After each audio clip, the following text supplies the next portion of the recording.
Welcome back, ladies and gentlemen, to episode 20 of In the 11. Today in the 11 with us, we have a very good friend of mine. He is another ex-teammate from Germany, another roommate as well. From over in Darmstadt, we have Leang Valenzuela. Bendición. What's up, guys? Liang's on the pod today, and we're going to get into talking about Germany a little bit more, kind of his career, his travels, his trials, all that kind of good stuff. And without further ado, let's get into it. Perfect. Ready? So, Liang, how we doing? I'm doing good, man. Sore. Practices, games, training, gym, our life. Yeah. Our soccer life. Where are you training and playing right now? Where are you located at? I'm in Florida, South Florida. I'm playing with this team called Florida Brothers. I know this is a really nice name. Professional name. No, I'm playing with Florida Brothers and they play in the UPSL. But this year, because of COVID, something weird happened and they're playing UPSL Division 2. So I'm playing with them. I started playing with them like 2-3 months ago, and it's a good level. I'm training 2 times a week at 9 p.m., 9 to 11, which is really taxing. Yeah. But yeah, we play every Saturday and Sunday, which is cool. Yeah, good way to keep fit. Good way to stay sharp while we wait for COVID to die down a little bit. So, Special, yeah. Give me a little bit more of your backstory about kind of where you're originally from and where you've played, and kind of walk me through some of your youth career. Well, I was born in Puerto Rico. Then I moved to the Dominican Republic, right?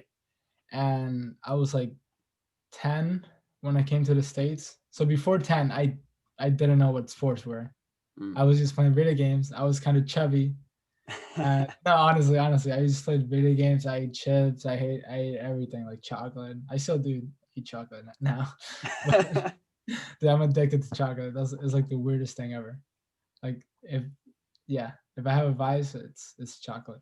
Oh, I'm aware. I remember. No, I actually started. It's so funny. I actually started a 30-day like cleanse of chocolate, and I'm 1 day and a half into the challenge. And how's that going? Do you have withdrawal yet? Not yet. I'm expecting day 3 to just eat some unconsciously. But no, I was 10 when I came to the States. I didn't have an idea of what soccer was, and I didn't speak English.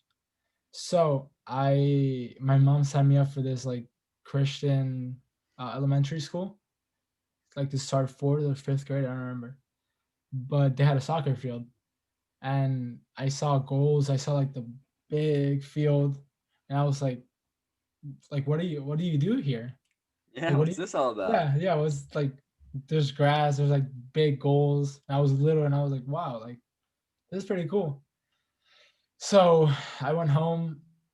After I signed up to the school, I Googled about it. I Googled about soccer. Then that year, it was 2010, I remember. And that year was the World Cup, the 2010 World Cup. And I saw the Spain final. That was like my first, I think, football match ever that I saw. And yeah, I just fell in love with the game. I started playing it like a day later after I watched the final. And from there on, it's just been catching up to players that have been playing since 2 years old. Because in America they give you a ball like at 2. In Europe they give you a ball at 1. Yeah. Like it's crazy. Like I wish I could have gotten like that head start from like 2 years old, 3 years old. Because that really makes a difference. Like especially when we get to our level, you may not see a difference between like travel, soccer, and stuff like that, youth soccer. But when it gets to our level, like you see who's been playing for 20 years when they're 20 or 21, whatever. Yeah. And yeah, I started playing. I went to the same middle school because it was elementary and middle school, like the whole Christian school. And I started playing middle school. I started scoring goals. I was a striker. They picked me as a striker. I was like, okay, cool. I scored the goals. I scored a whole bunch of goals. Middle school. It was against like really bad teams. I'm not gonna lie, but yeah, I scored a whole bunch of goals. Then when I went to high school, I started taking it a lot more seriously. Hmm. Like when I was 14, 13 to 14, I was just playing for like fun. 4 years in, just not even learning the basics, just playing for fun. Then 15, 16, 17, 18, when like I jumped to high school, that's like that's when it started. So I've been playing like seriously, consciously for 5 years, 6 years almost. Yeah. So it's been pretty incredible, honestly. When I was 15, I just started watching YouTube videos. You know about Matt Sheldon. I Yeah. started watching him when I was really young, when he was in Germany for like the first time and trialing over there. I used to copy all of his workouts, and he always like there was one thing that he always did was like uh, practice the fundamentals. Because if you go on YouTube, you see like people put a whole bunch of cones and stuff like that to like try to confuse you. Like, oh, this will make you better. This will make you better. But like, what made me better at the end was just against the ball against the wall, is one touch, two touch, and stuff like that. And I started taking it more seriously as high school went on. I quit high school soccer when I was 16 because I started my freshman year, and then my sophomore year I didn't start, and then that's when I quit. So I started playing Coral Springs United, which is a travel club here, and I started taking that more seriously. So I did travel, not high school at all, just travel and like training by myself and gym by myself, Hmm. and that's when like I really like wanted to become a pro. That's when I realized when I quit high school soccer, when I wasn't like happy with the coaches and stuff, I yeah, I started taking it like way more seriously. I started waking up at 5 a.m., going to the gym, then having another training session after that. So gym, training session, school, um, training session with the travel team, and that's it. Like 3 times a day. I started taking it way more seriously. Hmm. And between, I'm sorry I'm talking a lot, but No, you're good. You're good. between between my sophomore year and junior year, me and my mom knew I love Real Madrid. Like that's my favorite team, like for life. Yeah. And she actually booked us a trip to Madrid, and she surprised me with it. And I like my mindset has never really been in the state, like go to college and stuff like that. So I was like, you know what? Let me start emailing teams. Like at 15 and a half, 16, emailing teams in Madrid to see if I can get signed for Real Madrid because I didn't know anything about soccer. Most American 15-year-olds would not, that are playing in this country, like, would not have that same mindset. Like, that's awesome, though.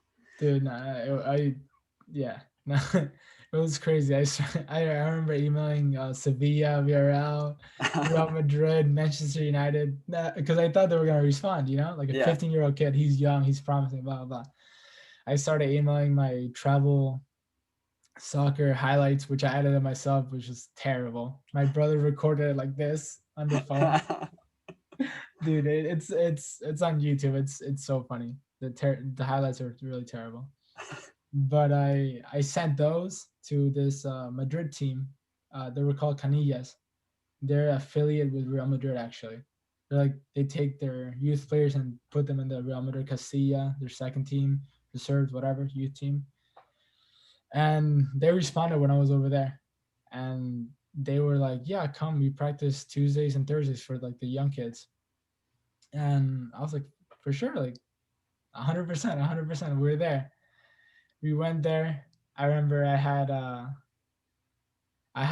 it was a night. They always practice at night. I don't know why, but they always practice at night. It was very interesting. The level there wasn't travel. No. It was like 20 levels, 20 steps of travel, but I somehow managed to impress the team, the coaches, the players. They all loved me after the first day, after a Tuesday. And then they told me, okay, come back Thursday. Like, yeah, we like what we see. Come back Thursday. So I went back Thursday, and before putting my boots on, going to like the locker room, putting my boots on, they were like, the coach was like, okay, let's go to the office. And I was like, okay, cool. I mean, yeah, I wasn't expecting anything. I thought I played really well before, like on Tuesday, but I wasn't expecting like anything. Mm. He was like, yeah, come to the office with me. And I was like, okay, cool. I walked to the office with him. There's like the manager of the club there and the owner. I remember she was a woman. And they were like talking to me. They're like, hey, we liked what we saw on Tuesday. And yeah, they were like, tell me your story. Have you played in the US? Where have you played? Blah blah. How long have you played? We just tell me your whole story. And I told them everything. And at the end, they were like, okay, we like what we saw on Tuesday, so we want to go ahead and sign you. And they literally just handed the contract there for an academy in Spain. I was like, no way. And I was like, my mom was by my side, and I was about to like to go sign the contract, and then they started talking again, and they were like, with an exception that, have you played in the US? Have you played like, are you registered under like the FIFA guidelines in the US?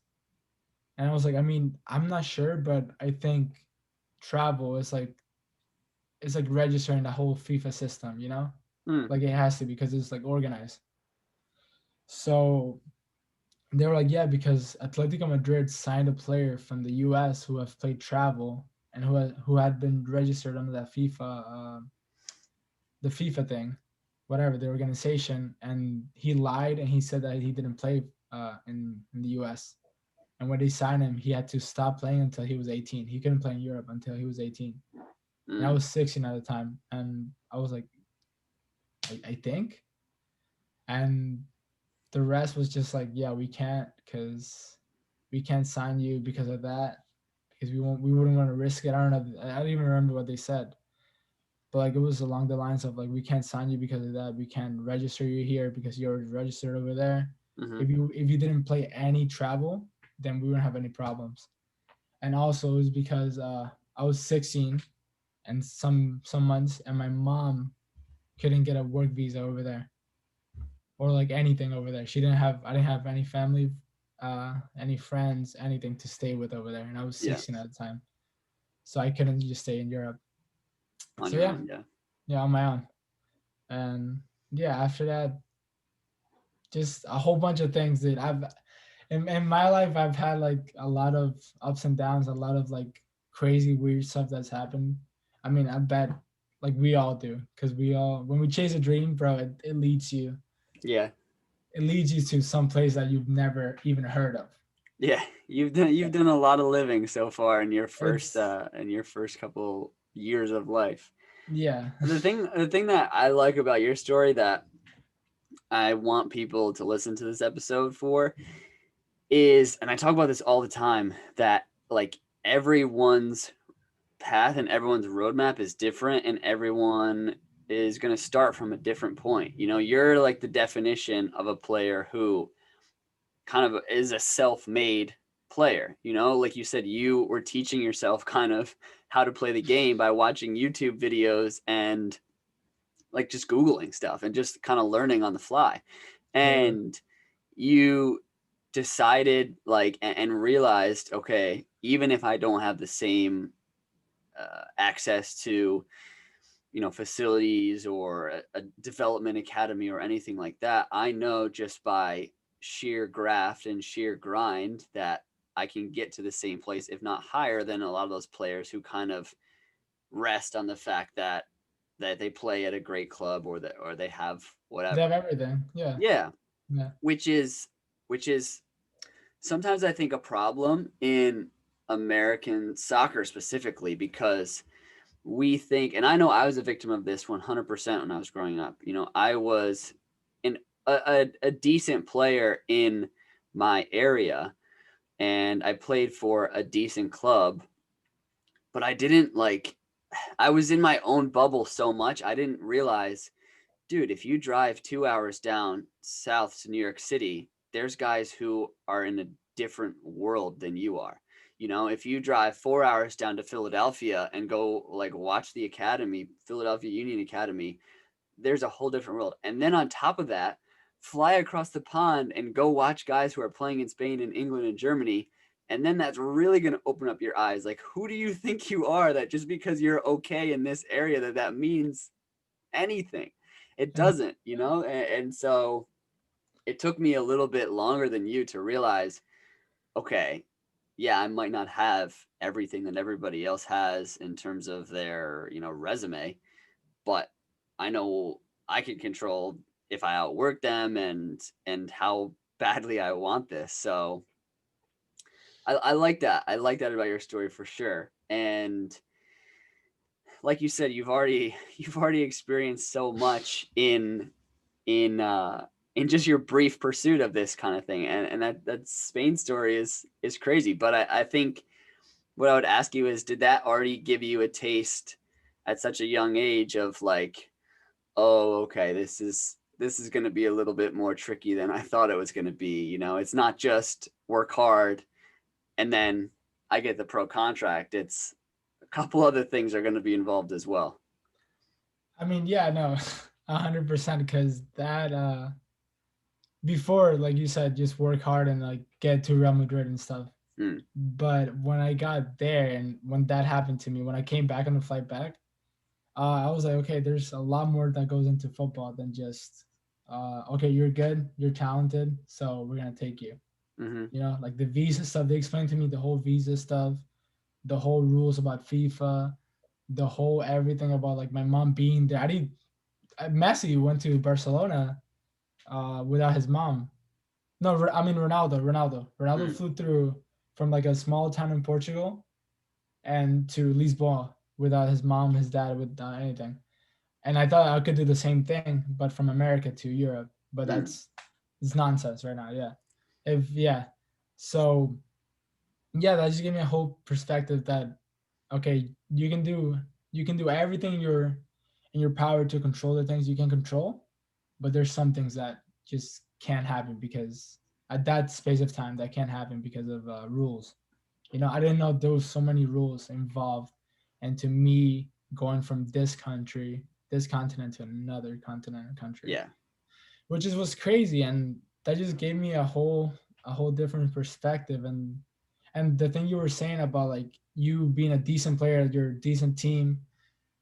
When I came back from Spain, no, when I didn't go to Spain or anything, I was like, okay, I'm good.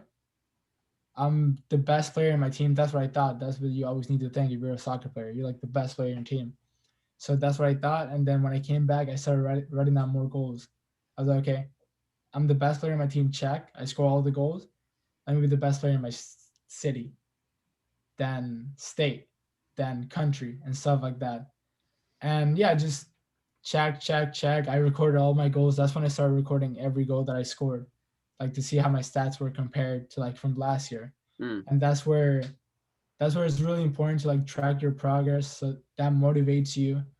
And you're like, okay, I played this many games and I scored this many goals. Can next year be better? And what can I improve?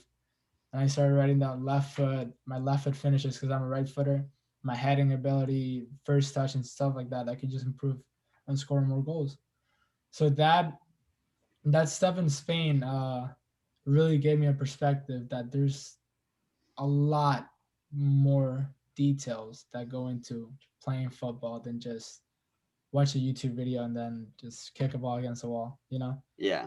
Yeah, because we grow up watching the game and we see players from Brazil that go over to Europe and even now starting to see players from America. And sometimes naively when we're young, we think exactly like you said, oh, it just, if I'm talented, someone will come and watch me and find me. And next thing you know, I'm on a plane and I'm playing in an academy or I'm playing in a first team. And it is, there's just so much that goes on behind the scenes. And And that's not to like discourage, like if you're seeing this yeah. and you see us talking about this stuff, like there's a lot more complicated that could happen to you. It's all about luck. Soccer is literally all about timing and luck. Yeah. And what happened to Wesley McKennie, who's playing Juventus, freaking Serginho Dest is playing in Barcelona. That could totally happen to you. You don't have to be the most talented, but just work hard and don't get discouraged. Just Yeah. because it happened to Mbappe at 19, it doesn't mean it's not gonna happen to you. It might not Yeah. happen to you at 19. It might happen to you later down the road. Just don't get discouraged. Yeah, I think my goal is like I never want to tell a player like, oh, it's not going to happen. Like I Mhm. hope that people can understand that my intention isn't to say, oh, it's so hard, like Yeah, it won't yeah. work, but just like I just don't want people to have that same mindset that I did and like not understand everything because exactly like you said, like yeah, maybe you and I when we went over to Germany and then, got the trials that we did and the contracts offered to us that we did, maybe we didn't go out and somebody just scouted us and said, "Hey, we're going to give you everything." But we went out and part of that is getting lucky, but we made our own luck too.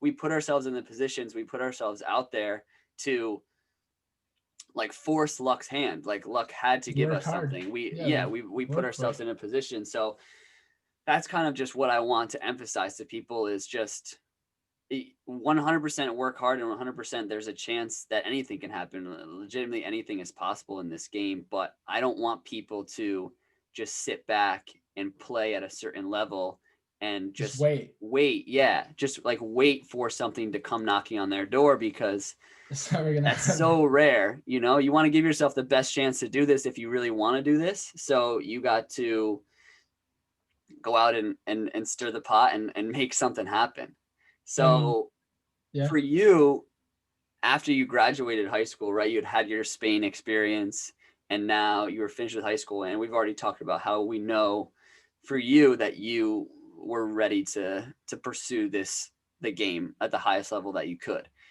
So how did you decide, okay, I don't really think that college is the route that I want to go with this and I want to try and either play in the States or go to Europe, or what was your thinking? well, there's one more story that I wanted to tell about Madrid when I went over there. Yeah. We went to like the Santiago Bernabeu, which is the Real Madrid home stadium, Yeah. And also I wanted to see the Vicente Calderon. It was the Atletico Madrid stadium, which at the time was still being used, you know. Like now they have the new stadium. Mm-hmm. But I went over there and the stairs to go into like the office were open, right? Like the gates were open. And me and my mom were just walking down like the stadium, like outside of the stadium, and I saw they were open, and I saw no guards there, I saw no anything. So it was so funny. I literally walked up the stairs. I went to like the office, and I think it said like youth, like something about youth. Mm. And I knocked, and I went in there, and I was like, "Hey, I told him my whole story. I told him where I was coming from. It was literally the Atletico Madrid freaking youth coordinator or whatever. And I was like, hey, I'm Liang. I'm from the United States. I come here just for a few days, and I wanna get a travel with you guys. And literally, I talked to him. I don't even remember what he said. I think he sent me like, yeah, just send us an email and we'll try to get in contact with you and blah blah. But like a lot of players like send us an emails, but I don't even know. And just by doing that, not like not to like say like, oh, I'm a different breed because I did that. It's just like that's what players need to do. Yeah. Like players just need to find every single way. If I was like just have they wouldn't have done that. Like they wouldn't have like seen that and then just go in there, you know? So like I encourage players to like, yo, like try every single option available to you. Mm. Okay? Just just try everything. Try everything and then just life will freaking manifest and just give you the best chance of being a soccer player. You know, Yeah. that would have changed my whole life if they would have said like, oh yeah yeah, come to training tomorrow or whatever. You know. Yeah. So And yeah, and the thing about that too is maybe maybe for Atletico Madrid it wouldn't work because that's like no yeah, next level where they're only bringing in kids that they've watched play 10 times. exactly But exactly. a team at the bottom of La Liga maybe would Mm-hmm. have had a different answer for you. And it could have been the same Exactly. thing of like, there's going to be a difference between if you just send an email or send a message and if you're there in person. I remember guys that we were with in Germany, that was because we were right down the road from the youth facility for SV Darmstadt, which is a Bundesliga 5 team. And so it was the youth academy. Like, so for me at that point, I wasn't eligible for any of the teams. But I remember one time after training, I walked with Liang and, or not you, I don't think you were there. No, that was there. Man, you might have been. I can't remember. I know it was at least Evan and Mm-hmm. Liang and Luca probably, and Mm-hmm. they just were like wandering the facility trying to find someone to talk to, trying to get a trial. And it's crazy how much stuff like that actually works. You know, go back and listen to the episode that I had with Khedive. I always circle back to him. He got a trial with Hertha Berlin, U23s, I want to say, just because he showed up on the ground. Him and his buddy, they were playing like fifth or sixth division at the time. And they were like, hey, like, can we get a trial? And he was like, yeah, do you have your boots? You want to come out tonight? And they kind of looked at each other and were like, wait, what? Is he serious? Like, stuff like that is so common. And I think, honestly, even the contract that he's just signed, he's playing right now in Scotland, was because he told me he went up to the stadium, saw that the chairman was like working on something out on the ground, and just went up to him and struck up a conversation. It was like, hey, you know, this is my story, can I come train? He was like, oh yeah, let me put you in contact with the coach and see what we can do. 100%. And it's a scary thing to do, and you're going to hear probably a lot of no's, but you know, what's the difference between a no over an email and a no face to face Yeah. is you're going to force somebody's hand a little bit more if you're face to face with them. And it's a lot easier for someone to say no over an email when they don't actually have to look at you in the eyes. And, you know, I like that. I like that you brought that up. Like all of this is just about putting yourself out there and taking risks and taking chances. And that's why, yeah, that's what most, not most, but like a lot of US players don't think about. Like, put yourself in situations that you wouldn't have thought to put yourself in. Because like I bet your friend, like the chairman hasn't had that experience in his life. Mm-hmm. Like someone come up to him, and just by that, just by being like a unique experience, he's like, okay, yeah, for sure. Like you have the balls to like come up to me, and you see like this whole thing, and you know who I am, or you don't even know who I am. You see me working. I could be anyone. So like you have the balls to like come here and ask me for a trial, then for sure. Like a lot of soccer teams, they care, of course they care about your ability on the ball and everything, but a whole different side that some players don't think about is the mental side of it Mm-hmm. and your mentality towards the game. Because you could be the best talented player, but if your mentality is like go out and party and stuff like that, if that's your mentality, then the club's not gonna take you. They're not gonna like you because you don't work hard enough in training. You don't do anything for the club other than like play, you know. So Yeah. that kind of mentality, I bet the chairman was like, okay, like There's something different about this kid. Yeah. exactly, like that's perfect. Yeah. And that's why, like, I always say I try and like learn a lot from everyone that I'm around. And that was one thing that I really liked about living with you and training with you so closely was like, I feel like that mindset that you have kind of rubbed off on me. And because I've always been an introverted and shy person. And a couple of years ago, if you had said, yeah, you just have to go walk up to a club or just get yourself a trial, that would be really daunting for me and a really scary thing to do. For Because it is everyone. like, I know we're Yeah. talking about it like it's easy, but like it's not like the easiest thing, you know, like it's scary. It's, And it's like I compare it with like trying to get a girl's attention or like trying to get a girl's number. You know, like when I was younger, I used to like go up to girls and stuff, and I was like, I'm scared like they're gonna say no, if they're gonna say yes. So if you do that, if you're able to like get girls to like be with you and stuff, like get into like easy relations with girls, just think of it like as the same as football. They're gonna if they say no, they say no, and that's it. You move on. There's a million girls. There's a million football teams. Yeah. Literally, if they say no, they say no. If they say yes, then spend 2 or 3 years of your life in that club. I don't know. Yeah, It's a crazy it's gonna be the comparison. same emotions. Your heart's gonna start racing, your hands are gonna Literally. get a little sweaty, but But one thing is gonna be the start of your professional career or like your career, and another thing is just gonna be I don't know.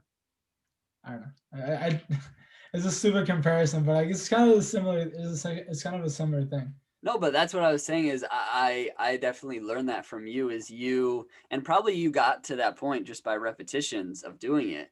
100%. Like you kind of just had this confidence and this like ease about you in certain situations where I would be like nervous. Like I wasn't sure when this story I wanted to tell this story because it's like such a small thing that you probably won't even remember, but I like for some reason always think about it. Like so of the two of us, I was the one who like learned German more, right? And practiced German more. I think that's fair to say. No, 100%.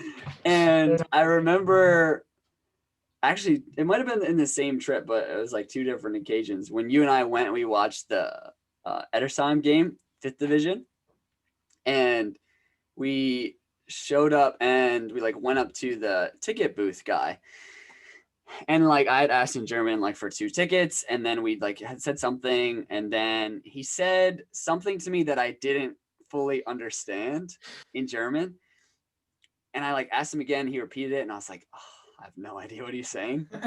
And then for some reason, I look at you. I'm like, do you know what he's saying? Knowing full well you don't know like a lick of German, basically. And I don't even think you were like paying attention to the conversation. You were just like, oh yeah, he's just saying this about that. I'm like, Oh oh, okay. yeah. And I think the same thing had happened too. Like earlier in the day when we were on the train, the woman had come up to you and was asking you about your ticket. And like you didn't know German, but you were just like assuming what she might be saying and started speaking back to her in English. She was like, oh, okay. And I remember I've thought about that because I'm like, in that moment, I was like, damn, like what's gonna happen? Like this guy is saying something to me, I can't understand him. And you were just like, I don't know, dude, it's cool. Like just whatever. Like move on. That's so funny because I do remember that. I do remember that. And that just I don't know, bro. I try to not take life that seriously. And that's probably like one of my best and worst things that I have. Like I try to play down everything. Everything's a joke. Everything is just like, yeah, it will pass. But yeah, that's so funny because I do remember the ticket especially. She came up to me and I don't remember the exact same like what I said to her or whatever, but I just showed her my ticket and I was like, yeah, yeah, cool. And she's like walked. Yeah, because it was something about you had the time of when you had bought the ticket. Like I she bought the ticket before. No, I bought the next ticket, I think. Or no, I bought it. Okay, no, I remember. So you bought the ticket at I think at the machine, yeah. right? Yeah, I just like put And the money in and got the paper ticket. yeah, and I don't think I had money or I didn't think I have we didn't have time. We didn't have time because we had to catch that train. Yeah. So I went on my iPhone and I bought the ticket like when we were inside of the train. Yeah. And she saw the timestamp. It was like a Oh yeah, minute. yeah, yeah. Yeah, it was like a minute. Like when you checked it, it was like 10:44, and it was 10:45 when she was checking it, and she was just pointing at the time, and I was like, I didn't Yeah, I have remember you were time. saying something about like your phone, like the connection Yeah, wasn't good yeah, or the something. connection was not. Yeah, dude, that's so funny. Oh my god.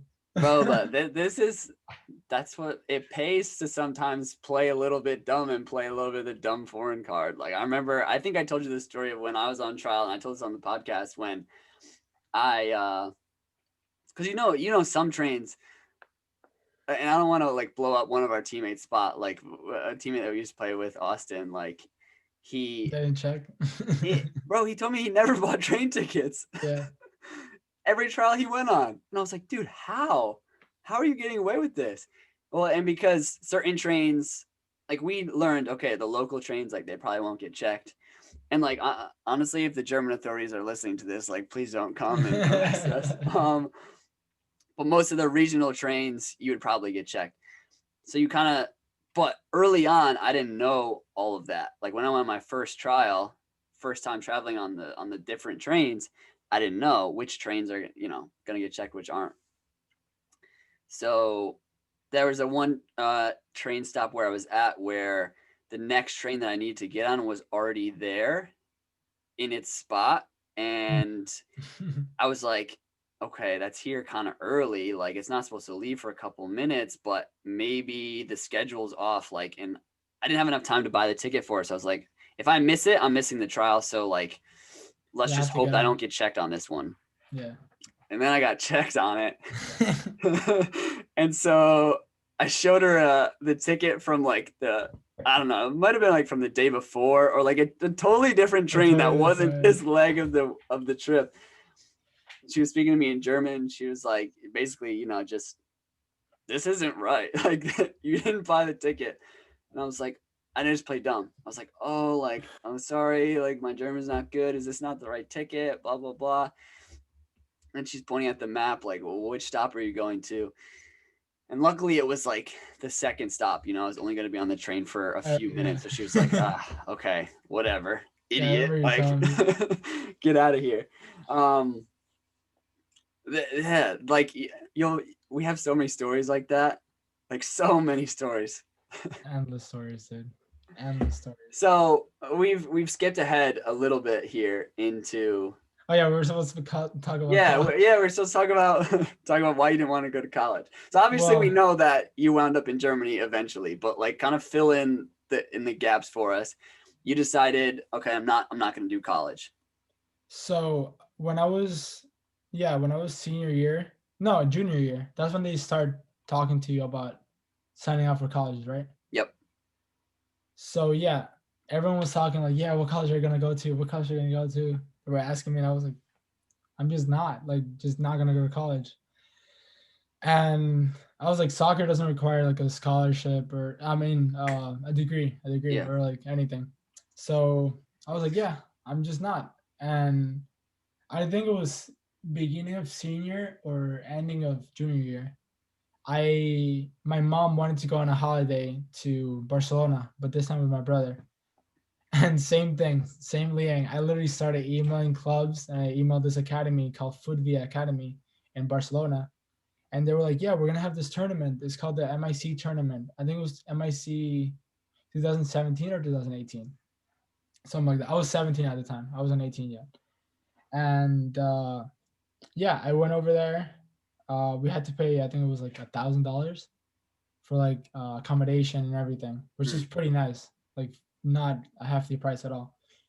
And we trained with the academy, and then we played on a tournament and group stages, whatever. We played on our group. It was Villarreal.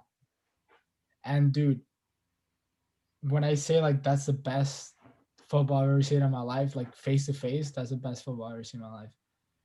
Like I came from America and I was expecting like to ball out because when I was 15, I was like, okay, I haven't put in enough work to like be at that level.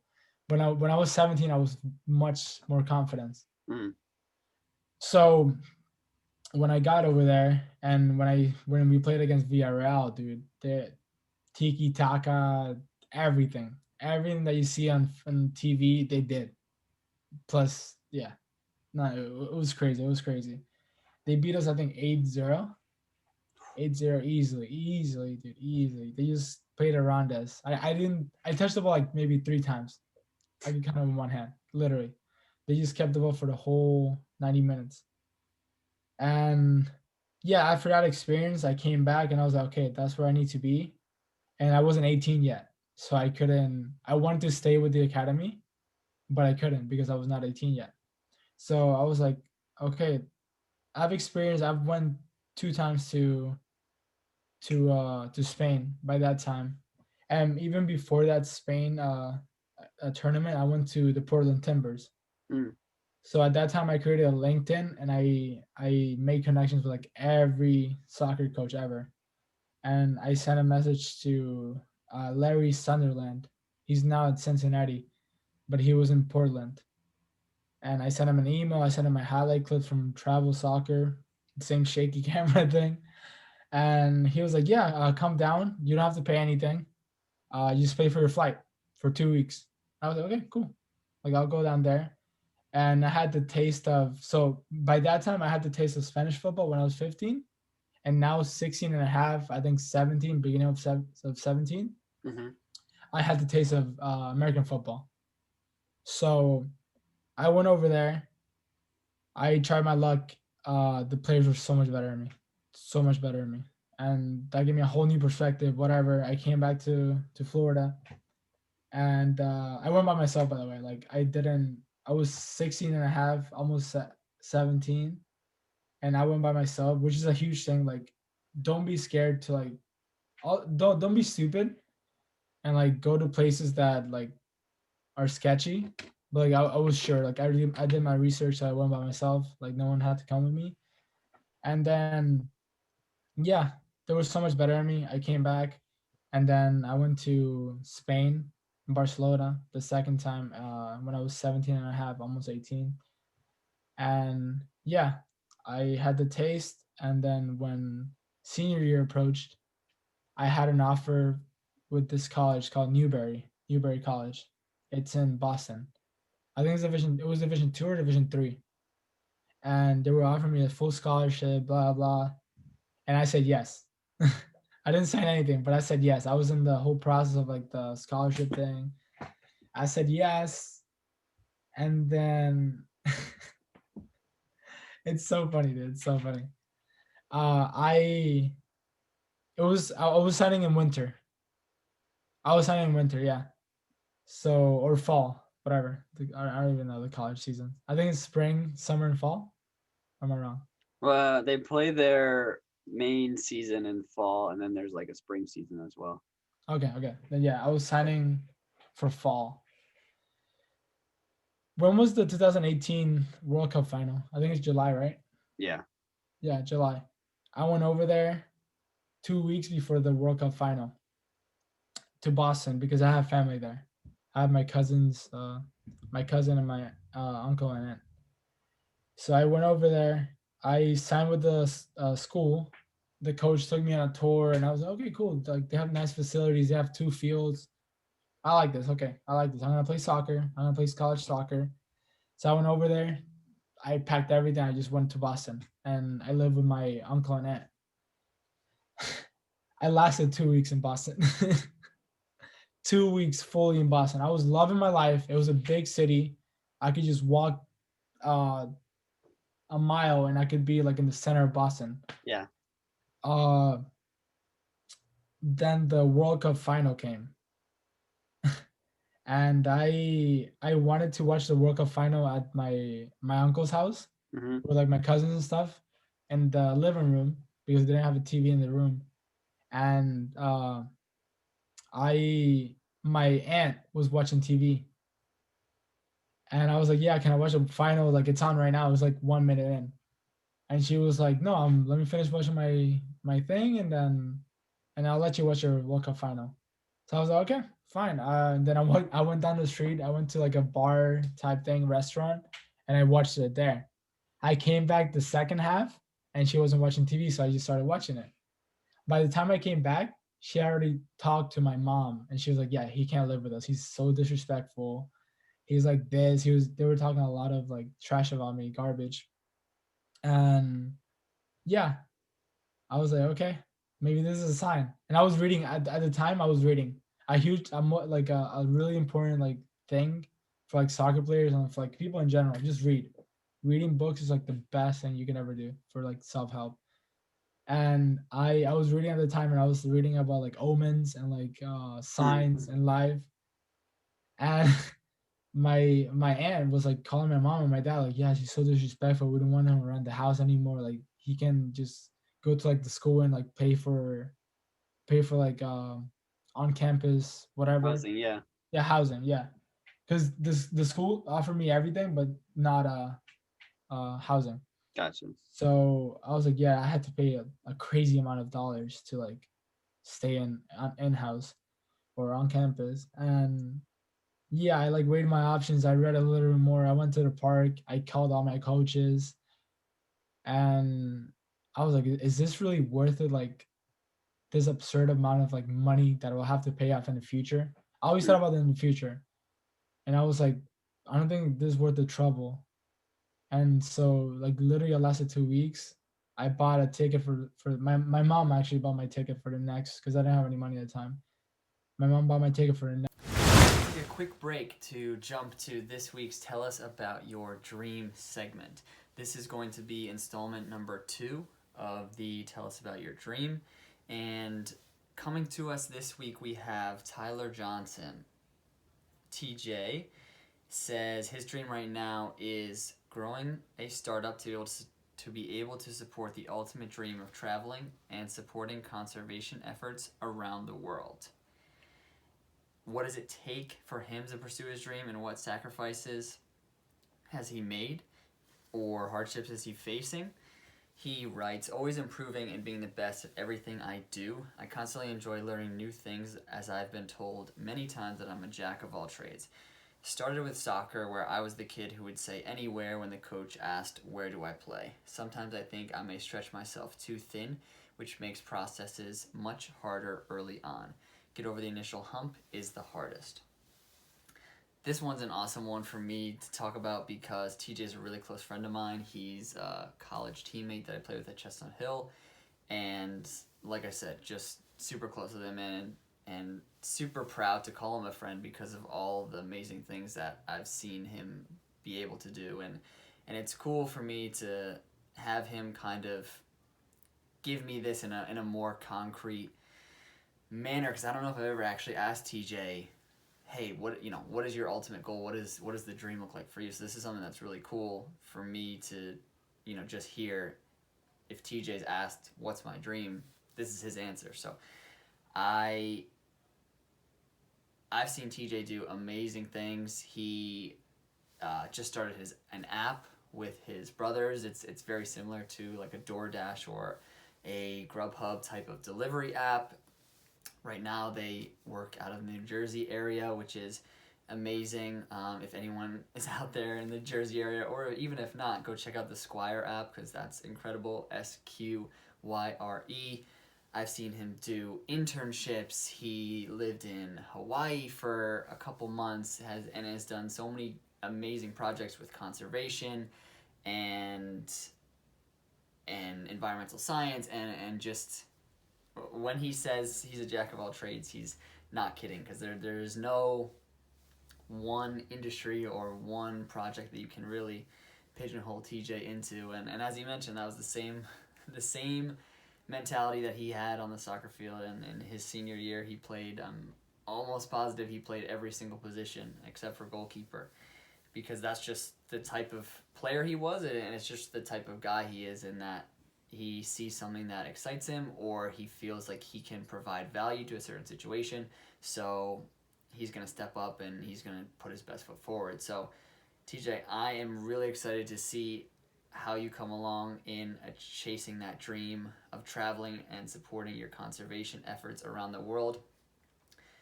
TJ is a guy that I'm, like I said, I'm excited to just follow along as a fan and a supporter, and see kind of where the world takes him next, because it's never one where I know, and sometimes I don't even know if TJ knows, but it's cool. It's always amazing to hear some of the things that he's working on, some of the things that he's cooking up, and just to be a part of that process is always an awesome thing. So, Teach, thank you for hopping on. Tell us about your dream for this week. And for those of you who want to get involved and want to be on the segment and have your story read, if you go and you click on the Tell Us About Your Dream link, then that will take you to the form where you can fill out all of the information. It will be posted in the description of this show as well. It will be posted, if you're watching this on YouTube, it will be posted down there in the description, and wherever you're consuming it, you can get involved. So, because we'd love to hear your dreams and we'd love to have it be read on the podcast. So, thanks, Tej, once again, and back to you. Next day, and I came back to Florida. So I said, yeah, I'm taking a sabbatical to like the school, and I was like, yeah, I'm sorry, but things just didn't work out. They totally understood. And then that same year, the school went down. They were like they went bankrupt, kind of, Ah, and like the whole program fell off. And like I don't think they were school anymore. wow. So yeah, dude, like everything literally happened for a reason. I'm glad I left the house and they talked trash about me, and so I had to leave the state. And that's when like I was going to college. Like I was Yeah. in Boston in July. I was going to college, and I went over there to prepare myself for like the 2 mile thing and like whatever, like the college soccer Fitness stupid test. fitness test. Yeah, I went over there to prepare for that, and yeah, I was ready. I was ready. I was running the 2 miles in 12 minutes, everything that they told me, and yeah, that came, and I was like, dude, this is like what more of a sign do I need to not play college soccer? Yeah. I didn't realize it at the time, but I was like, yeah, I just need to go back. I'll go back home. I'll work. I'll do the same thing that I did the first 4 years of my like serious soccer career, whatever. And yeah, dude, I came back and it was the best thing that ever happened to me. That my family literally like said, no, we don't want you here, and just sent me back. Yeah. And yeah, I haven't been to Boston since. Bad blood over there. Yeah. No, not even that. It's just I don't know. We're good. My family and I are good now, but yeah, at the time, I'm so glad they said that. I'm so glad they did Yeah. that. I'm so glad everything worked out, and yeah, it was not even me saying that I didn't want to go to college. It was just the universe telling me, don't go to Yeah. college again. It's so crazy to think about, like, little decisions, how much they can change the whole trajectory of your life. It's like, it's that thing. It's the butterfly effect, kind of. Uh, Such a small thing sets something in motion, and the momentum from that creates a completely different path for you. Like, who knows where and what you would have done if you had gone and played college soccer for a full year. Like, the story would be completely different.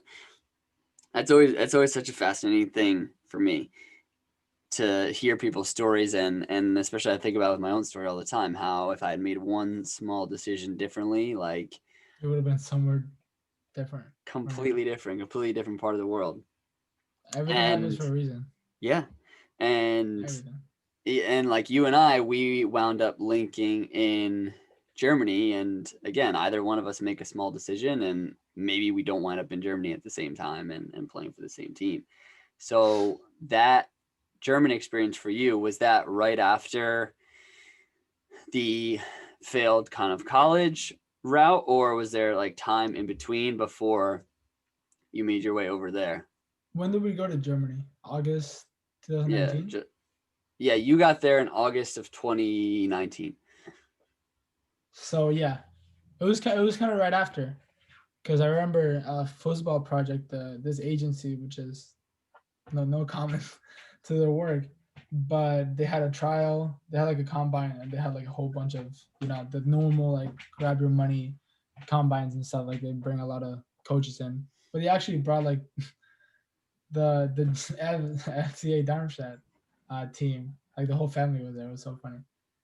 But I went over there to that combine right after the soccer thing, and right after the college thing. And I went over there. Like when I came back from Boston, I started working at Target and I started getting money, blah blah blah. And then I paid for the combine and I paid for everything. And I went over there and they scouted you. I think they sent the same email to like every player that went to the combine Mm, that said that yeah, they liked you, they like what they saw, and they want to sign you. And I don't know if you want to talk about like the prizes and stuff that they were offering players. You want to talk about that, like what they offered me and what they offer like other players like FCA Darmstadt and stuff like that. oh, I mean, I don't know, like, we don't really like have to. I don't think it like adds Okay. that much to, you know what I mean, like, but I mean, basically just the sum of it was some play. I mean, it's like with any club, like some Yeah. players were having accommodations and everything taken care of for Yeah. them, and some weren't. Like, um, our club had a couple of different level. Like, our club just had like a lot of stuff going on, but it had a first team, a second team U23 team, and then academy U19 team. So Yeah. all of that was filled with I mean, yeah, we had like one or two German players or even like Yeah. European players. It So was all Americans. yeah, a lot of it came from that combine that you were at. A lot of it came from, there was another combine in Florida, Yeah. and then Yeah. other players, a lot of players from the first team, and then like one or two that were sprinkled into the second team, just kind of by way of like connections and contacts and stuff like Emails. that. Yeah. And so, No, yeah. After that, after the college thing, I started working. I went to the combine. They said they wanted me. Blah blah. Fast forward, I booked my ticket on August. That same, it was in August, and then I went over there. I think it was August 13th that I went over there. So I booked my ticket like the 1st of August, and then I left 2 weeks after to Germany, and then yeah, so 2000, so it must have been the year after Newberry, right? yeah, it Because was, it was, it was. yeah, so the World Cup was 2018, and then yeah, gotcha. Because I remember you told me you went on some USL trials, kind of open trials and stuff in That was that, in December. yeah, Yeah, in that 2018 2019 year. November, December of 2018. I went on Atlanta United, $500 tryout. They had Like, 500 yeah, players, so many players. I remember hearing about that. 500 players, and before that, I went to Virginia for the Richmond Kickers. I think they play USL Championship right now, or USL One. But they had a tryout, and I did pretty well. But I just didn't have the talent, I guess, or I don't know. It just wasn't my day. And that was in November, and then Atlanta, I think, was in December. So yeah, yeah, 2019, a year after Newberry, Germany happened, and yeah, the rest. You want to go on? So you you already have some experience now traveling on your own and living on your own a little bit, but Germany was probably the first time that you really, for a really long extended period of time, lived on your own. So, like, especially being young like that, like, what was that like for you living in Germany for, half a year? I wasn't even I wasn't even conscious of like me leaving living in Germany like without my family, you know? Mm-hmm. Like it was just it all happened like that.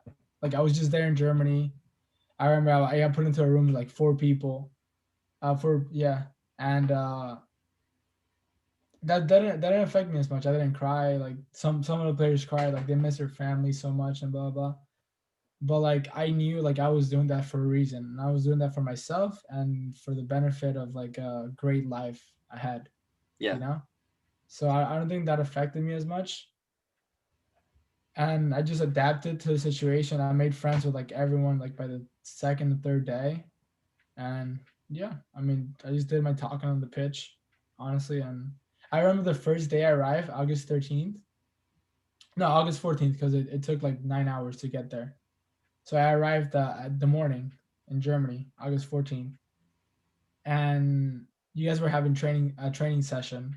Mm. And I just came off the plane, like of like a 9 hour whatever flight, and they were like, "Yeah, we're gonna visit the training facility where they're training right now, and then we're gonna take you home." I was like, What do I need to go home? Like, it's fine. I have my boots in my bag and everything." So, were you there? Were you there in that Probably. training session? I mean, I'd already Yeah, been there for a while, so yeah, probably. exactly, yeah. So you guys were training, you guys were warming up, and I literally went over there. I put like a white shirt on. I didn't have the training kits obviously because it was the first day. Yeah. I picked up my boots and Nike socks and just shorts, regular shorts, and I started training with you guys. And I remember that was like the craziest thing. I was really proud of myself at that moment because I just came off the plane. I did really well in that training session. I was like, okay, cool. Like, yeah. I'm good.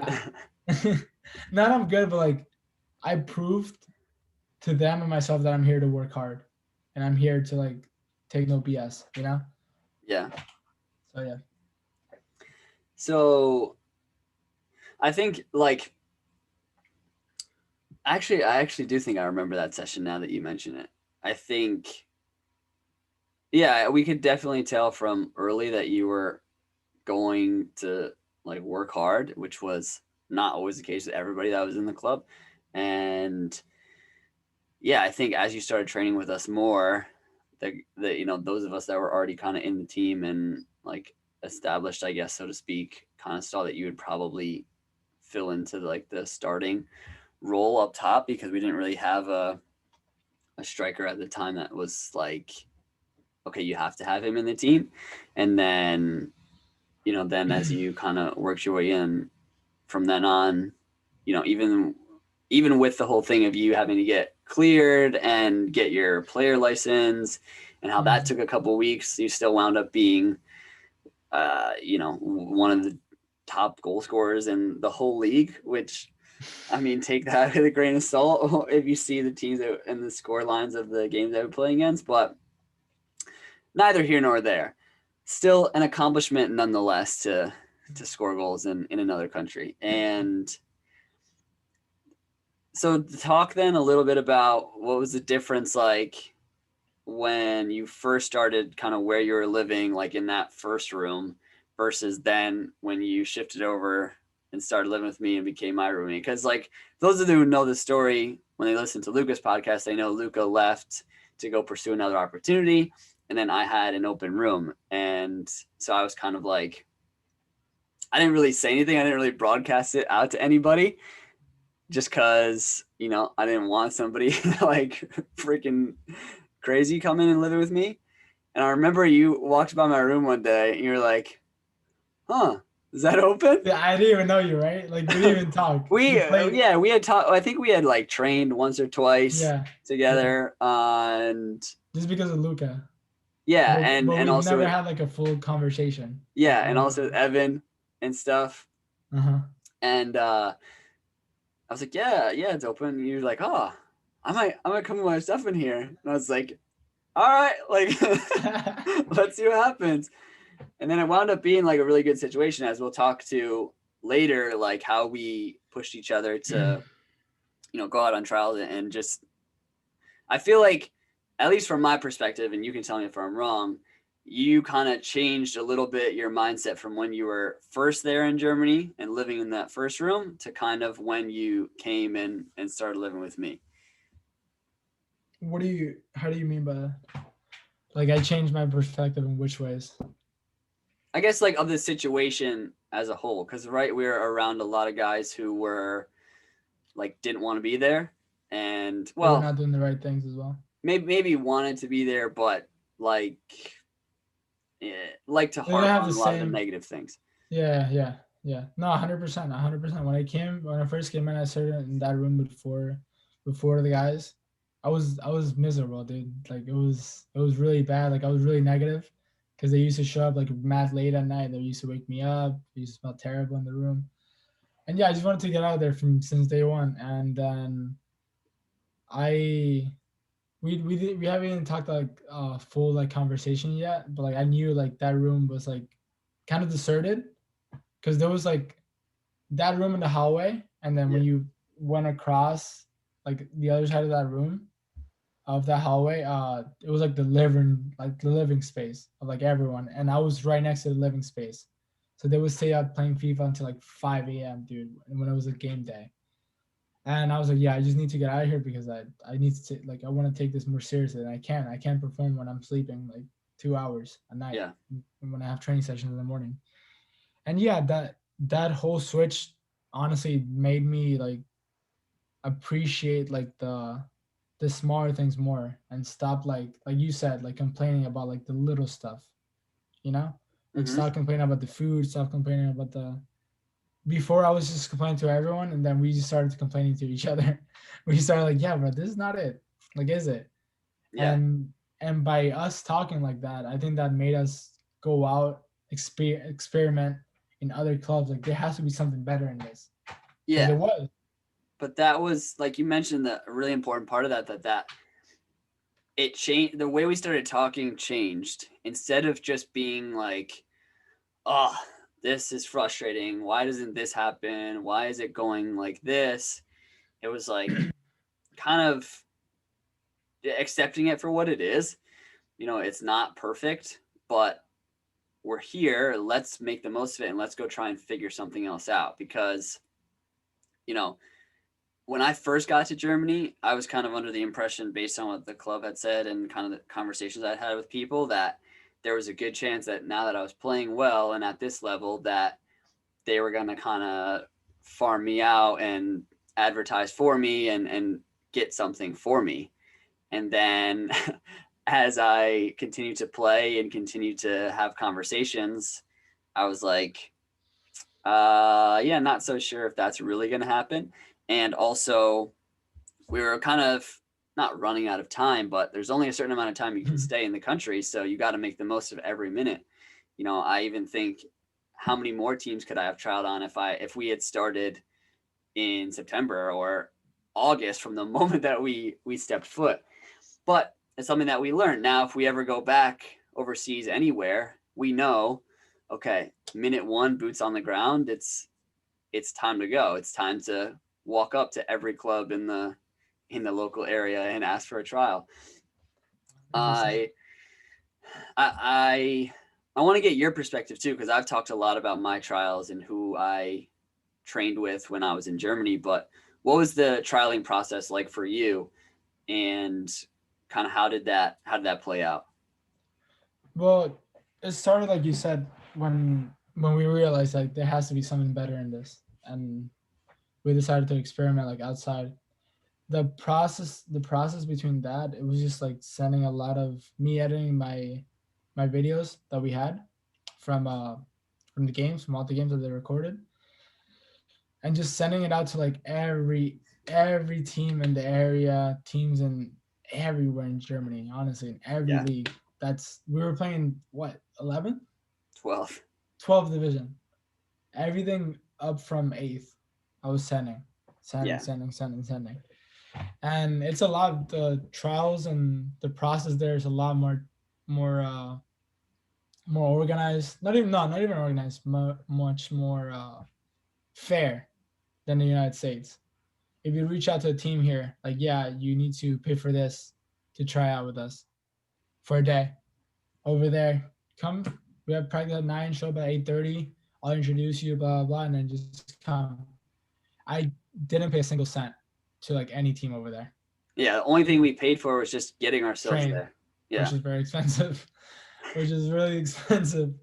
Austin saved a lot of that money, but but yeah, literally not a single cent to the team.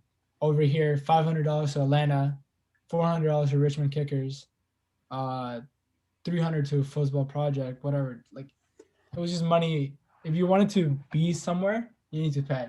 Yeah. Over there, come, show up, bring your boots, and that's it. Mm-hmm.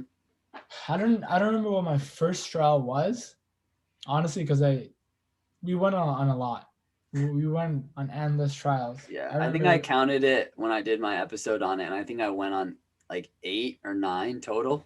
Really. What do Yeah. you think? Who do you think went on more trials? Well, if it's just strictly Germany, Oh then yeah, me. But yeah.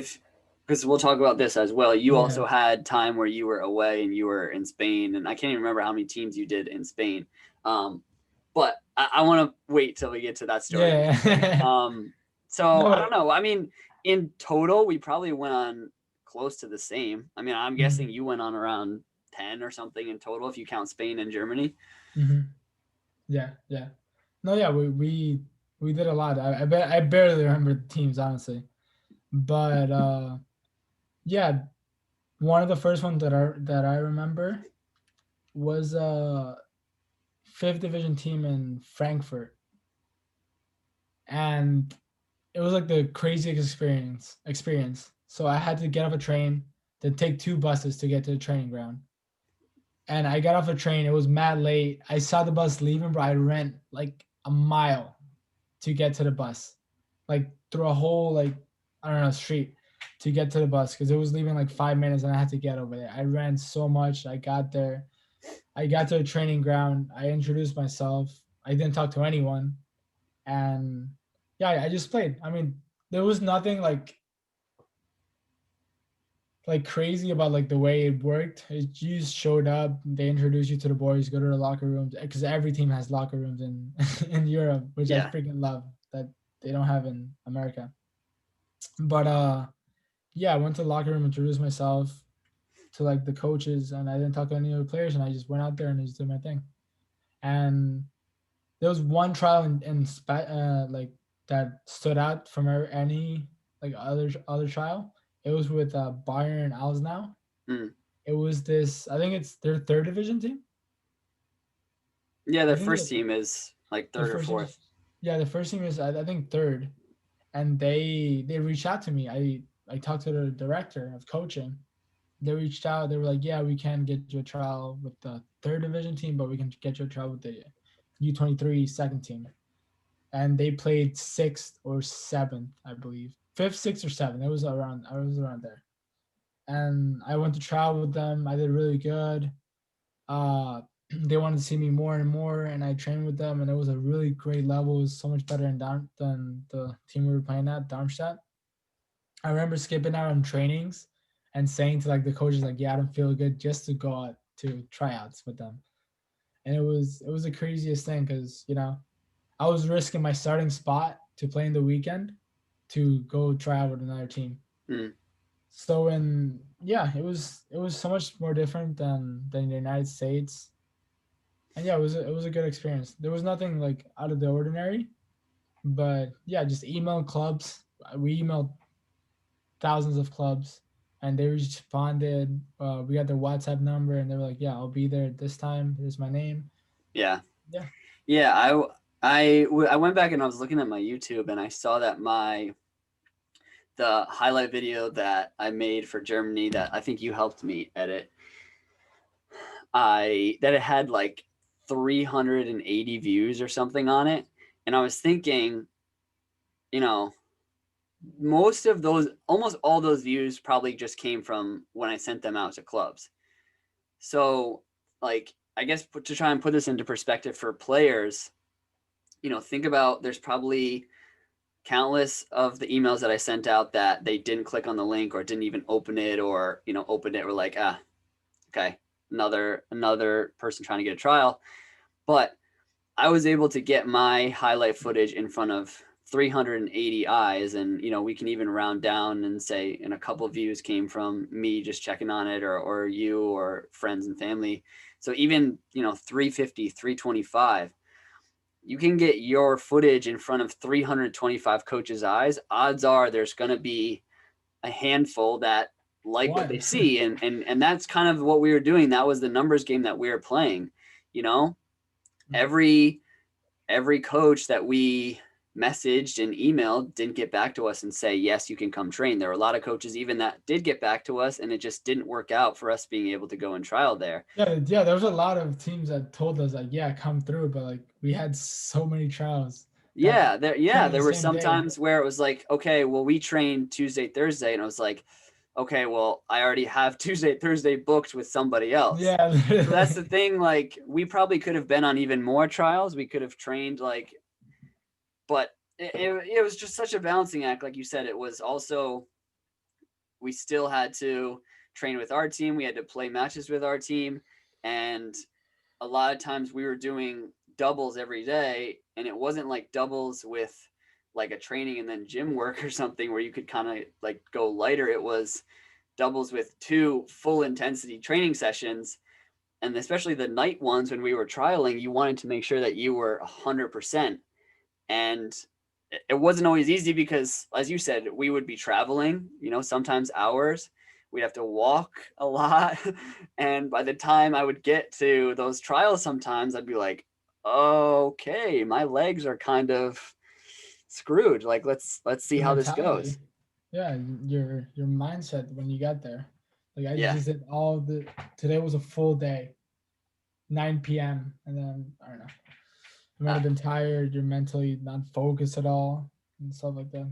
There was just a lot of factors that I think if we could have controlled it better, I think we would have been in a different yeah. spot right now. But I again, I say I'm really thankful and happy that you and I were living together and that we were doing it at the Same. same time because it helped us. It kind of pushed us. There was the little extra motivation of like, oh, you're going on trial tonight, like nice, like I'm going tomorrow.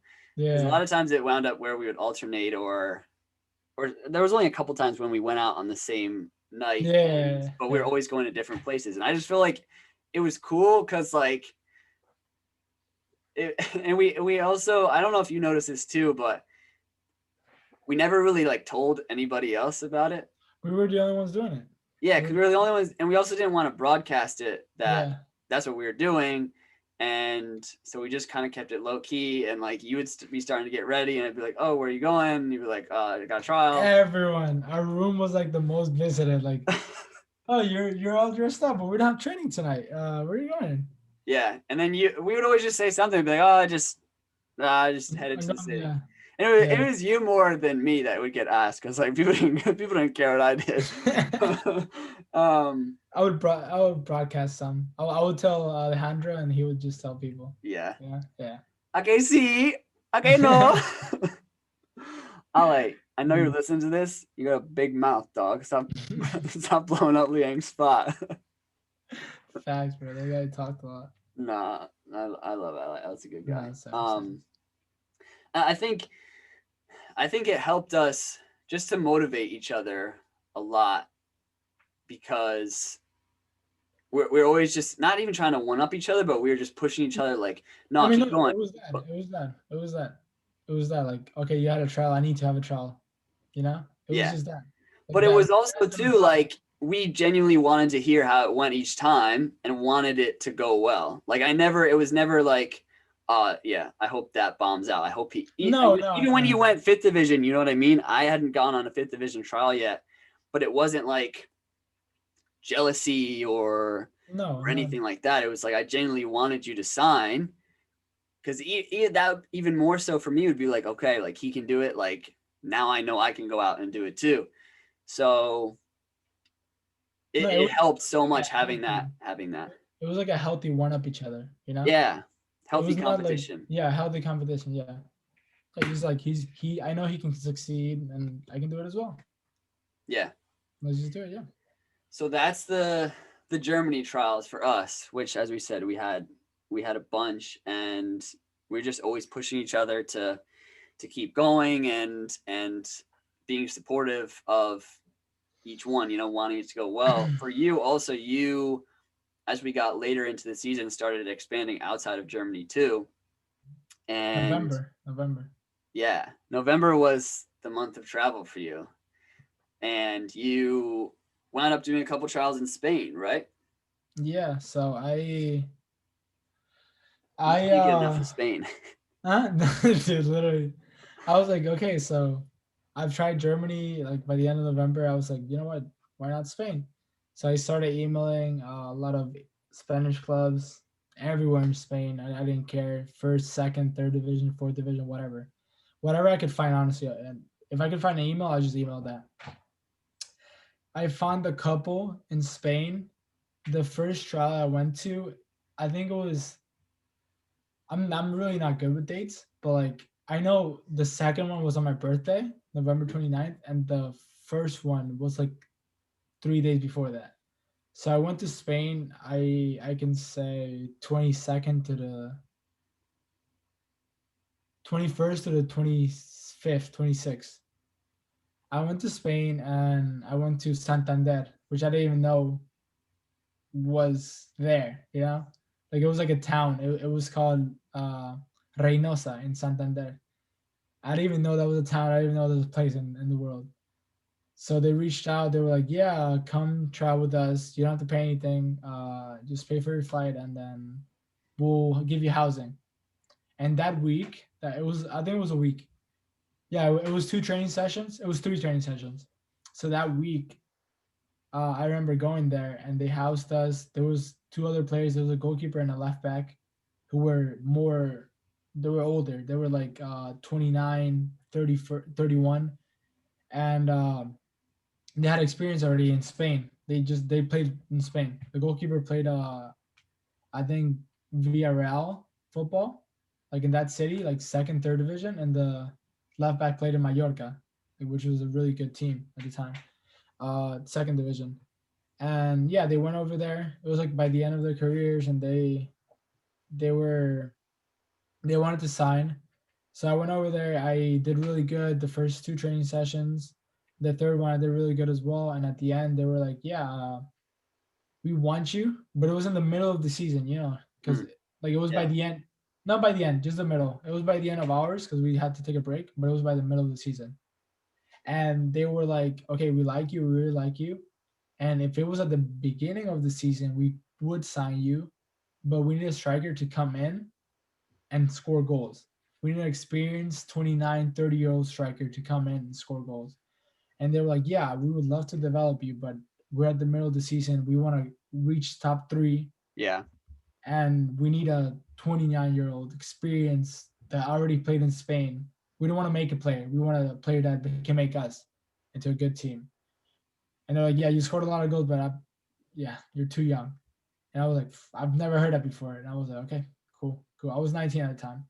I was like, "Cool, cool, cool." So after that, I went back to Germany. We played a match. We played a match that same week. We did good. We won, like always. We yeah, the competition wasn't, but I'm pretty sure you talked about it in the podcast. Yeah.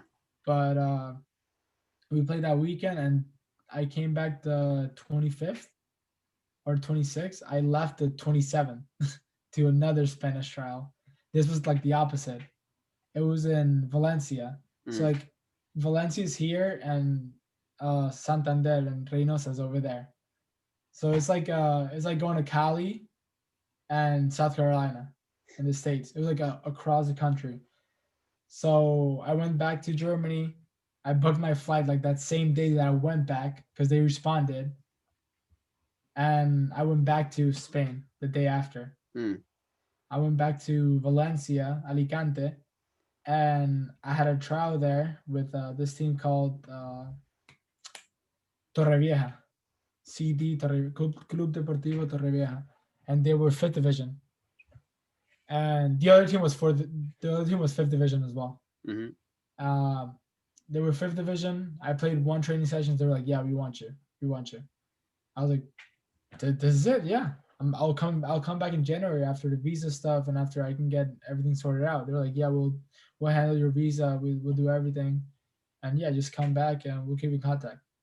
After one training session, I did the second training session and then came back.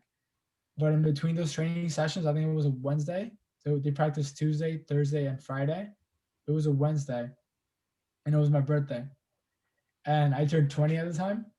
And I was like, look at these little things that I'm doing on my, like, look at these huge things that I'm doing on my birthday. I'm in another country in a whole different space that I didn't even know existed. I was in an Airbnb by myself. I was by like cooking my own food, and like I was 20 years old, and I was like, this is crazy. Like Yeah. it's just I cried that night because I was like, yo, I'm thousands of miles from my family and friends, and I was just, that's crazy. Like I don't know. I felt some type of way because it's amazing the kind of sacrifices you do in this game, that in this sport that we love. We give so much in, but the more you give in, the more you get out Yeah. from the sport. So like I was like, yeah, this is gonna be definitely worth it. Like I'm spending my birthdays. Like some people are drinking, partying. Yeah. I'm getting ready for tomorrow's session. Yeah. And dude, you should be proud of yourself because that's not the norm for a 20-year-old to be able to just, fully take care of themselves like that, like fully take care of everything that they need to. And not only that, but like it's one thing if you were 20 and you were living on your own in Florida, like that's different. And I want players that are listening to this too to understand the like think about all the players that are out there. Like think about the guys like Liang that, whatever you're doing right now, understand that he's willing to fly out to Germany and then, from Germany, then fly to Spain, fly back. And like he's planning all of these trips and all this travel, like Airbnb or hotel flights, all that stuff on his own. And communicating with the club and getting those trials and all those types of stuff, like you got to be prepared to be able to make those types of sacrifices, just like you said. And even too, on your birthday of all days, when a lot of people, that's the day when they go crazy. It's like, nah, this is doubling down on what I love to do. And even to the other thing that got added in, I remember, was it was getting towards the end of our 90 days of Germany. So then you were kind of like figuring out how it was going to work with you traveling outside of Spain or traveling outside of Germany and going to Spain. And you were Yeah. nervous about the visas because we had to get our visas extended to stay in the Uh-huh. Shenzhen area. And like, there's just so many moving parts that you were trying to juggle and balance. And I thought that that's one of the things. Like, yeah, I thought to myself, like, if I didn't have to balance all of these things, like, how much better could I have performed? Like, how many trials would I've done so much better on? And that's a huge important. That's huge in soccer, because like the less you manage, the better the more focused you're on the pitch. So like, yeah, that is true. But also, it was fun. It was fun, dude. It was It really was an fun. adventure. Yeah. I It remember, like, was. I didn't travel anywhere outside of Germany while I was there, but like when you started booking flights and stuff to Spain, it was again the healthy competition. I was like, all right, well, like, he can travel, why can't I travel? So those was when I went on my trials in Bremen and Berlin, and I was there for a couple days in each one of those different places. It's just the same thing. Like, all right, he's doing it. Like, so then there were like 2 weeks basically in a row where our room was just unoccupied, Yeah, and yeah, yeah. We had to everyone we was had to like, take everything as well. where are these dudes at? I don't know. Yeah, that week we both were out. Yeah, I remember that. That's so funny. That's really really funny. And sometimes we were coming back like at 2 a.m. from training sessions in Frankfurt or whatever. Yeah, We were. the It was worst. crazy. It was crazy. It was crazy. It was Yeah, fun though. yeah, it was fun. Like, I wouldn't trade it, but I just remember sometimes coming back so late, and we're just wanting nothing more than to just take a shower and go to bed. You go And downstairs and that water would be no ice cold, cold, no hot water. Yeah. ice cold. And you were braver than me. You were like, yeah, I'm just gonna do it, whatever. Cold shower. I couldn't. Dude, honestly, I don't remember half of the stuff that happened in Germany because I was just in a mode that I need to do this. Yeah, Like I was fully unconscious and I was just like going through everything. Like, okay, I'm here for a reason and I need to do this. yeah. Like there And was this, probably a lot of more things. and while we were in it, this is what I kind of thought Germany would be like for us, in that it'd be like a crazy time when we were in it and we were so dedicated to it, and just in it, it was hard to really like understand everything that happened in Germany. But now looking back on it, it's something that's like unique. 100%. Not not everyone could do what we did. Not everyone could go through what we went through in Germany. No. Yeah. So you went on some of your trials, and your plan for, well, actually, you were in Spain for a little bit right at the start of the pandemic, right? I was actually, yeah, I went there, I believe in Germany after coming back from I mean, I went there I believe in January after coming back from Germany in December. We came back in December, right? Yeah, we came Yeah. back in December. End of January or beginning of February. And I went there. They promised me housing. They promised me food. They promised me they would take care of my visa. And going into Spain, the 90 days, because you have to spend 90 days in Germany, I mean in Europe, and then 90 days out of Europe. Going in there, I had spent 60 days. 60 days out. I think it was middle of February. I don't know. I'm not good with dates. But it Yeah. I was it remember you was when you said you were going, I was like, are you sure? yeah, I was not even sure. I booked my ticket. I did everything in my power to like not get checked. I bought a return flight, and yeah, dude, I risked it. I risked it. Like and they didn't even check my passport. They just, yeah, cool, go on. In Spain, in Madrid. Well, yeah, cool. Go on. And then I remember because I had to go to Madrid, and I had to go to Alicante, the airport there. And at the Alicante airport, they were like, "Okay, so what are you doing here? Blah blah. You're from America." And I was like, "Yeah, I'm playing for Torrevieja." And I knew the team. I was like, "Cool, this is gonna be a great experience. They're gonna be a great team. New chapter." I got there. There was no pandemic at the time. It was like February, March, and we started playing. The same thing with my player's license, where I had to wait. I played. I remember I played under this guy's name, Kedira was his name. He looked like me. He didn't look anything like me. But I played under his name. I played only one game for the club. I scored 2 goals, and we won 3-2. It was like the greatest feeling in the world. Everyone was like, "Yeah," and I didn't celebrate because I don't like celebrating my goals. You remember in Germany? I mean, no one. Some players celebrated. Some players were like, "Yeah, let's go." Yeah, you never Like celebrated. I've never celebrated in my life of scoring a goal because I'm not there yet. Yeah. You know, There'll like be I a goal could. one day that you'll celebrate. There'll be like second division, first division, but I don't think I will celebrate fourth, fifth, third maybe. But it's just my mentality. Like, okay, I just scored nice goal. Like I've scored worldies, like 2 or 3 in my life that I've considered like the best goals. And I'm like cool. I just scored. So let's get back because I'm not there yet. You know, like Yeah. that's my mentality. Like, why should I celebrate when I haven't done anything? You know. But yeah, I went back to Spain. They didn't pay us. They didn't do anything. I played under a player's card that wasn't even mine. Scored 2 goals. Then the club was falling apart. They didn't have training sessions because they didn't have enough players to come because they weren't paying them, and they were from like Colombia and stuff. There was like people from everywhere. It was like the same thing as Darmstadt. And then the whole pandemic started.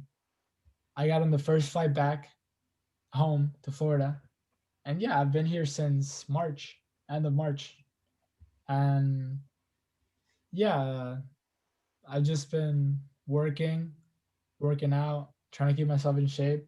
And like we talked in the beginning, I started playing 2 or 3 months ago with the Florida Brothers team. Yeah. Nice.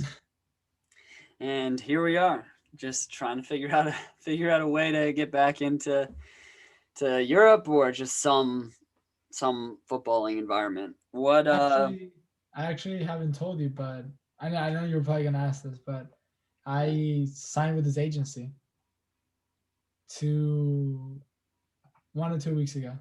Yeah. I signed with them, and they're looking to put me out in Costa Rica. Costa Rica. Costa Rica, like first division football in Costa Rica. Wow. When is the potential plan for that? January. Yeah. January, yeah. You have stuff Yeah. booked already and whatnot? No. Not any. Like they just said like they were trying to find me opportunities that the clubs were interested, but nothing yet. Nothing. I'm waiting for the email to them to tell me. But it's just trials over there. Yeah. But it's gonna be like 2 weeks of like different teams of trials, 2 to 4 weeks, and they expect me to sign like a contract 1 to 2 years, like a pro contract, and yeah, just go on from there. But this agency doesn't have they don't have any professional players yet. They have like young English kids. It's based in England. Young English kids. They have a player in PSG B, which is not professional. It's like academy. Yeah. And yeah, and a whole lot of Division 3, Division 4, Division 5 English kids, which is cool. So yeah. That's sick. Was this one of the connections that you made when you were over in Spain that you were telling me about? No. This is one of the connections I made with when I was here, like a month or 2 or 3 months ago, just emailing Mm. agents and the FIFA website, which everyone has access to. That's Yeah. the thing. Everyone has access to everything we did, like everything we Yeah. researched. Everyone, it's on the internet, dude. Yeah. Yeah. Every I now have so many German coaches in my phone. And it's because at first I was always emailing clubs, but then I noticed a lot of coaches were putting their WhatsApp numbers on the website because, like, when you're fifth, sixth, seventh division team in Germany, it's They're not gonna, like, Jurgen Klopp putting his WhatsApp number on a website. Like that would be ridiculous for him because he would get 6,000 messages a day from players saying, "Can I have a trial with Liverpool?" When you're like sixth division, it's probably just going to be, someone that needs to get in contact with the club about something administrative, or, maybe one or two players that are in the area. But we from Germany noticed, though. From Germany. yeah, from You don't Germany, expect anyone from. but we noticed that we got a much higher response rate when we WhatsApp messaged people than when we emailed people. So then when we started doing that, it like raised our level so much with like kind of the success rate. But yeah, like you just said, everything that we did, every agent that we've emailed, every coach that we've messaged. I mean, there's a couple maybe that we got like through connections that wouldn't necessarily be open to the public. But again, that was like it was by going into an email probably first, and then as a result then we met this person who connected us. Do you know what I mean? Like almost everything started from an initial email, and then as we made our network bigger and we met more people, that's how we got those like smaller connections. So yeah, that was like 100%. something I learned, that everyone thinks that you need like connections, and you do. It's the thing that helps the Everyone most. thinks you need an agent. Yeah, I think everyone thinks you every need an young kid. agent. And Yeah. as Liang, after just signing with an agency, will now give you advice saying that you don't need an agent. No. It's true. There's going to come a certain point where if you want to break into the highest level, you do need an agent because, Yeah. like, again, Jurgen Klopp isn't going to talk to a player. He's only going to talk to an agent. Yeah, clubs are only going to talk to people that have credentials, and us as American players, we don't have credentials in Yeah. Europe yet. Like, Without a CV, without anyone like backing us, it's just, can we get sometimes our you need name that out there? help. Sometimes you need that help. Like Yeah. they made a super professional CV, and they're helping me with my videos and stuff. Sometimes you need that extra like that what is it called? That extra word out there, like that matters. Cause you're like, let's say I email like 100 clubs in Germany, right? And they won't respond to me because it's from a player. Like, "Hi, my name is Liang." But like, if your agent does it, they will respond because, "Hey, I'm Liang's agent." Blah blah. I think it helps when you get to like that age that you need to, like 21 or 22 through like 30. Yeah. That's when you should like go into like agencies and stuff. Yeah. Because we did a whole lot in Germany just by ourselves. But also, if we had that agent to help us, not necessarily, no, not that we needed it, but like it could have helped us a little bit more. And also it's another person that's getting opportunities for you. Like you you can, like, you're still doing the same work that you do, trying to get opportunities for yourself, but this agent is just maybe opening a couple extra doors for you that you couldn't have Costa opened on your Rica, own. Costa Like, Rica. I never thought of Costa Rica. exactly. So, yeah, they just expand your knowledge of the football world and they help you get to other places that you didn't know were open. Yeah. You know? Yeah. Well, that's exciting, man. Costa Rica We'll see. in maybe a month, hopefully. Fingers crossed. And if We'll see. not, doesn't matter. We're on to the next one. If not, UPSL for my whole life. No. Don't even say that. Don't even put it out in the universe. No, no. No, it has to be up from here. It's only up from here. Yeah, it is. We're getting through this last wave of the pandemic here. People are going to start getting vaccinated. Are you Leanne and gonna I get a are going to go vaccine? play football again, and it's good. Are you getting one? A vaccine? Probably once it comes Probably. out, yeah. Because I don't know, I'm worried some countries might say that you need to have a So you vaccine if need you want one. to travel. True. So it's probably mostly like for that reason. True. But, Okay. all right, bro, this has been fun. This has been a good one. Hope you enjoyed coming on the pod as well. I loved it. I have a lot more stuff to talk about if there's a next one. Yeah, we'll So definitely do a part 2 of Liang's story, and maybe we can do an update, soon, wherever both of us are playing. That'd be fun to kind of with some of the guys that I've had on, but especially you, to figure out where we wound up once we're kind of back doing what we love again, and just see if like the podcast feels any different, which I think it will if we're actually chasing it again. Yeah. So for those of you who have listened with us so far, thank you. I appreciate it so much. And you can check out this episode on all the major streaming platforms. It's going to be up on YouTube as well. So if you've checked us out anywhere there, subscribe, like, rate, review, follow us along. I'll also link Leang's socials down below if you want to follow along with his journey, potentially Costa Rica, back to Germany, Spain, who knows, Anywhere. for this Mexico. guy. Mexico, maybe. Yeah. The Canada. We've heard them all come out of Liang's mouth. He's willing to play anywhere. But that's the mentality. What? That's if you guys have made it this far, I just want to say something. Sacrifice everything you have. If you know you want something, just sacrifice every single little thing that you have. Money is nothing when it comes to your dreams. Nah, I love that you said that. I just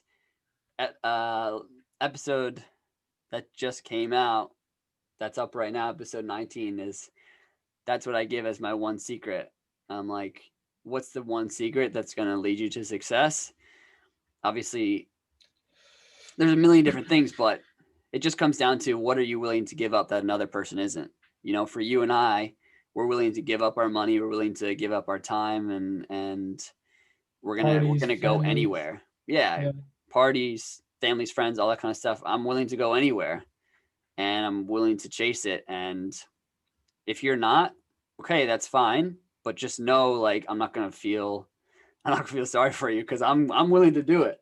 You and I are willing to do it. We did it. We did it in Germany, and we can do it anywhere else. Exactly. Anyone can do it. Exactly. So that's this game. Wait, sorry, go on. No, you go ahead. No, just this game. I coach now. I coach like little kids, and the one advice I try to tell them is like, the more you put in, the more you get out from this sport. That's like a huge thing in this game, in this lifestyle. Because don't expect to sign for Juventus when you haven't even, like, when you're not even working harder than some of the people around your area. You're the hardest working. That doesn't take anything. Yeah. Doesn't take money. Doesn't take anything. Nope. Just that. I think that's the perfect way to cap us off for today. This game is gonna give back to you what you put into it. So give it everything you have, and if anything that you can take away from today too is just to be brave and be courageous and take chances on yourself, because it will pay off. Bet on yourself 100%. 100%. So Liang, thank you so much for being 11 with us today. I appreciate it. All you listeners out there, we'll talk to you soon.